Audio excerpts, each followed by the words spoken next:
Welcome. This is Multifamily Roadmap. I'm John Castle, and today we're going to be breaking down a two-unit or a duplex deal in my area and actually Redline, PA, and see if it pencils out with the current mortgage rates and just the financials for the property. So let's dig in here. Quick, we'll look at the property first. So we'll look at it. It just looks like an older house that they probably cut up into two units, which is pretty common for the area. A lot of the 2, 3, and 4 bedroom or 2, 3, and 4 unit properties will all be like this in my area of Pennsylvania. It's listed for 189,950, so 190,000. If we go down here, it says it's turnkey 2 unit investment property. So that just means that they're saying you don't have to do any renovations. It's good to go. It's good to rent out and keep as an investment property. First floor is a 2 bedroom, 1 bath at $750 a month. And then second floor unit is 1 bedroom, 1 bath for $725 a month. And then they have a garage for $50 a month, and that's the current income. You can scroll down here. There's not a whole lot of data with this one. They did for their expenses. All they said were their expenses were common area maintenance, insurance, taxes, trash collection. So they're saying that all the other utilities, including water, sewer, and heat and electric, are on the tenants, and then only the owner pays the trash and insurance. And then they provided the trash and insurance expense. So we'll go through a couple of the pictures here. So like I said, just looks like a normal house out front. We'll get into the units here. So it looks like the bedrooms, they have this kind of older carpet in it, which I don't like doing carpet. I usually like to just do the vinyl planking throughout.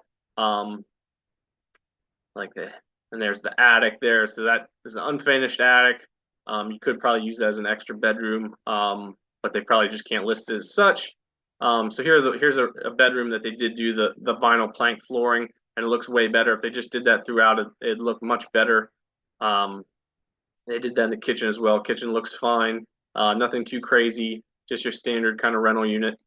And bathroom, same thing. They ran into the bathroom. So they just didn't do it in some of the bedrooms. So middle of the road upgrades, looks decent. Wouldn't have to do too much to it. So let's dig into some of the financials for it. Like I said, it's 42 East High Street, 190,000.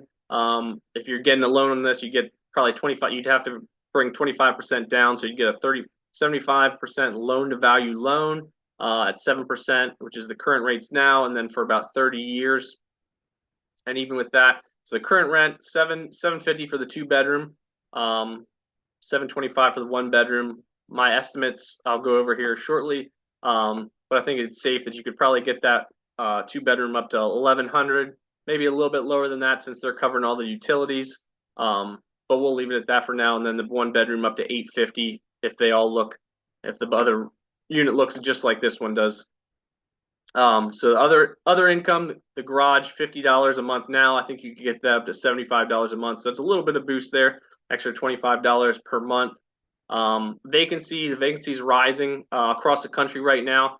So I put 10%. Usually I'd probably do 8 for this area, but with the economy probably headed towards a recession, things getting a little bit tighter, I think it's safer to budget a little conservatively and use 10% for an expected vacancy. Taxes 2,800. That was provided. Insurance, I went with the number they had, 914.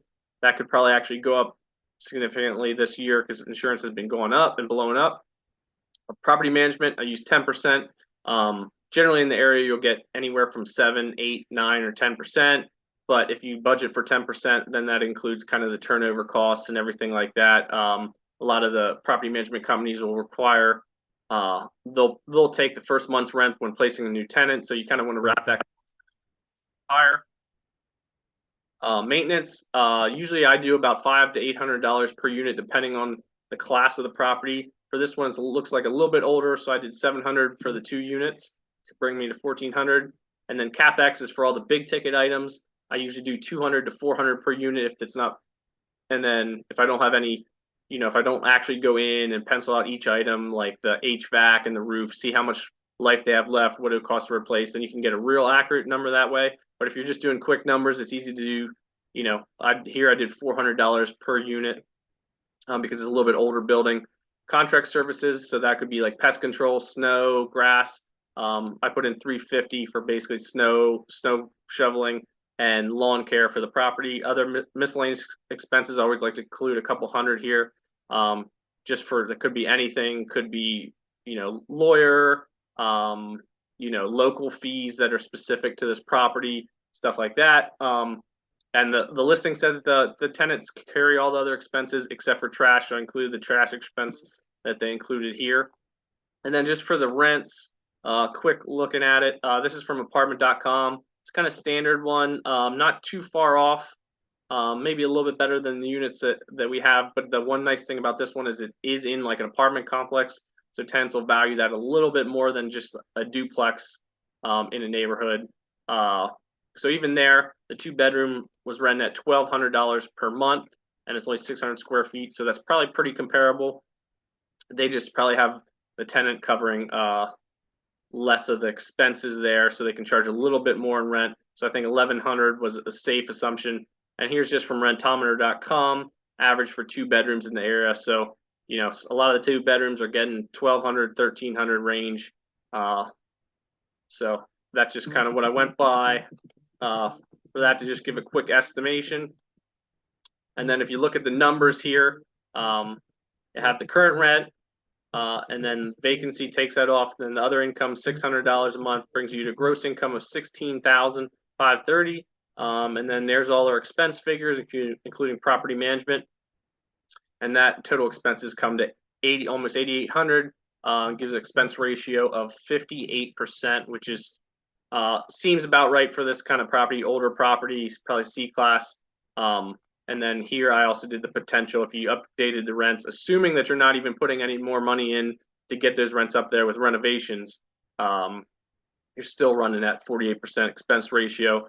Net operating income is what you get after you take income minus all your expenses. And then you take off the mortgage. At this price, a mortgage of 7% for 30 years is running you at $11,480 per year. So you'd actually be negative cash flow if you brought this property as is at that property value. Day one, you're losing about $4,000 a year. And even if you were able to upgrade the property without doing a ton of renovations or anything like that and get those higher rents, you're still only positive cash flow, $1,100 a year. And if you figure if it's property's $190,000 and you figure about 30% would be what you're bringing closing costs, down payment, you're putting $57,000 into this property to get $1,100 out of it, a return of low over 2%. So it just doesn't pencil with these high rates. You need it significantly lower. You probably almost need this closer to like 120,000 to make this property work. So that's kind of where we're at in the market with these high rates. Prices still haven't come down in a lot of areas. So hopefully that happens soon and we start getting some more realistic prices.